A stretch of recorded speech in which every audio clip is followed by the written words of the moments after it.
எனக்கு மிகவும் பிரியமான ஆயர் சிங்கராயன் அவர்களே, அருள் பணியாளர்களே, அருள் சகோதரிகளே, பாசமான நம்பிக்கையாளர்களே, வாட் இயர் லைஃப்! எத்தகைய மகத்தான வாழ்வு நம்முடைய திருத்தந்தையுடையது. மீண்டும் நினைத்து பார்ப்போம். 17ஆம் தேதி டிசம்பர் மாதம் 1936ஆம் ஆண்டு பிறந்தார். மார்ச் மாதம் 11ஆம் தேதி 1958 நொவிஷியேட்டிலே நுழைந்தார். 13ஆம் தேதி டிசம்பர் மாதம் 1969ஆம் ஆண்டு குருவானார், அருள் பணியாளர் ஆனார். 6 ஆண்டுகளிலே அவர் ப்ரொவின்சியலாகவும் ஆனார். 36 வயதில் ஒரு இளம் ப்ரொவின்சியலாக.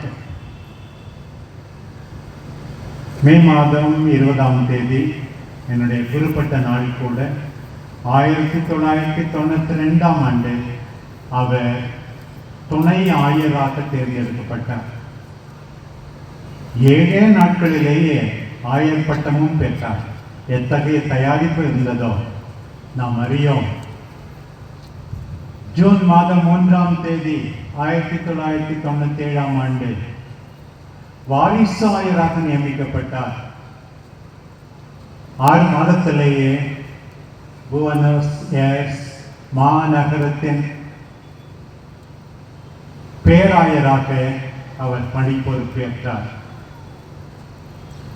13ஆம் தேதி மார்ச் மாதம் 2013 திருத்தந்தையாக தேர்ந்தெடுக்கப்பட்டார். 88 ஆண்டுகள், 12 ஆண்டுகள் திருத்தந்தையாக. ஆண்டவரே, இந்த மாமனிதருக்காக நன்றி கூறுகிறோம் என்று நாம் எல்லாரும் சொல்ல வேண்டும். இந்த அன்பு தந்தையின் வழியிலே நடக்க வேண்டும் என்று நாம் எல்லாரும் இன்றைக்கு புதிதாக தீர்மானம் எடுக்க வேண்டும். இந்த திருத்தந்தை வந்த உடனேயே எவாஞ்செலி கௌடியம், ஜாய் ஆஃப் த காஸ்பல், மகிழ்ச்சியின் நற்செய்தி, நற்செய்தியின் மகிழ்ச்சி என்று அறிவித்தாரே பாருங்கள். எத்தனை பாடங்கள்! இன்றைய திரு அவை அழுக்காக வேண்டும், தெருவில் நிற்க வேண்டும், காயப்பட வேண்டும். அப்போதுதான் அது திரு அவை என்று சொன்ன அன்பு தந்தை நம்முடைய திருத்தந்தை. பாருங்கள், லாபத்தை தேடாதீர்கள், மக்களை தேடுங்கள் என்று சொன்னாரே. இறைவா, இப்படியெல்லாம் போதித்தவருக்காக நாங்கள் நன்றி கூறுகிறோம் என்று சொல்ல வேண்டும். எத்தனையோ அருள் பணியாளர்கள் உலகம் எங்கோ know the smell of the sheep, மந்தையினுடைய வாடை நோடி உங்களுக்கு தெரிந்திருக்கட்டும் என்று சொன்னார். பெயரிட்டு கூப்பிடுங்கள், மக்களை தெரிந்திருங்கள், அத்தகைய ஆயர்களாக இருங்கள், அதுவும் செல்ல பெயரால் கூப்பிடுங்கள் என்று சொன்னார்.